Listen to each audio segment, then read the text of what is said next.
Pablo, so great to see you again. How are you? I'm good. How are you doing?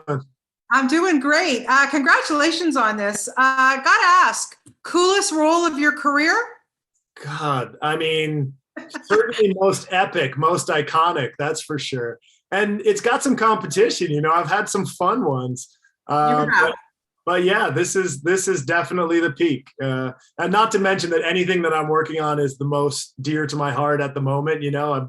really immerse myself in each experience, and this one has felt incredible. But in terms of world building, and fandom for the IP, there's so much excitement out there from Halo fans, and so yeah, it definitely feels like a big peak. 100%. Now, how Halo savvy were you going into this?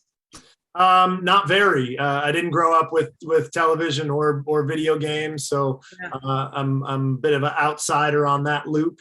I played a little bit, at friends' houses after school as a teenager when the early games came out, but I had only played it as a versus game. I'd never played it as a campaign or story version, so I had no sense of it as a story video game. And that was kind of the mind-blowing experience of researching for the role, was learning how much mythology had already been established over the course of the last 20 years. Yeah. Not through the games, like there's 6 mainline games, and I made it a point to study all the cinematics for those games. Wow.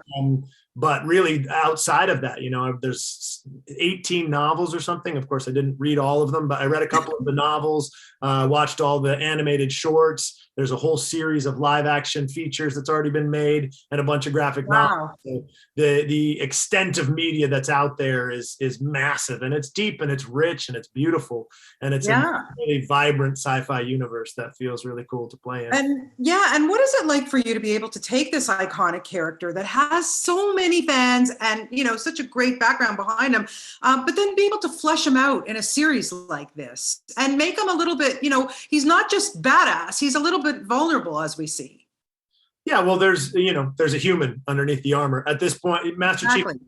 was created as a first-person shooter video game, and so that's been part of the setup of the character over the course of the last 20 years. Is he's a symbol, he's a symbol to all of us as gamers. He's a stand-in for us as we play through. He's a symbol for bravery and courage, and he's meant to elicit all of those feelings of ourselves being in those situations, right?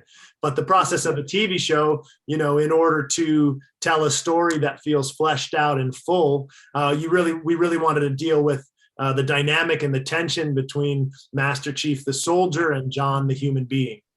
So it was critical to see him outside of the suit and to start to play with that tension, of the symbol versus the human. A big theme as well is, how much of his humanity does he have to give up in order to fulfill his job? And how much of his sense of duty and patriotism does he have to leave behind to feel fully human? To explore those themes, we really had to make that choice. Yeah, it's really, really cool. And I think fans will love this. Okay, lastly, I can't leave without asking about putting on that suit, wearing it, adjusting to it, moving in it, and most importantly, going to the bathroom in it. Come on. Yeah, it's an interesting piece of plastic, I'll tell you that.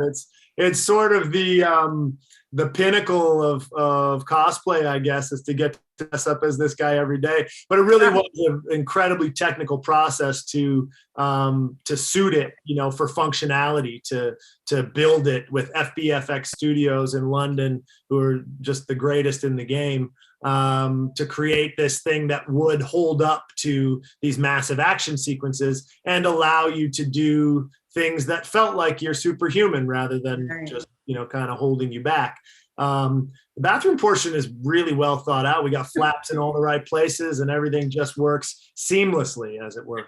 Well, that's good, because that is important. You gotta, you gotta go.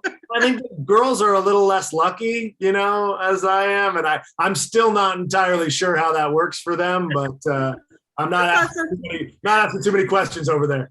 It's okay. Maybe I'll try one on for you, let you know, and I'll get back to you. There you go. Thank you. You got it. Little R&D. Always great talking to you. Thank you so much for your time, and best of luck with this series. Thanks, Great. Mark. Have a good day. Okay. Bye-bye. Bye, Pablo. Bye.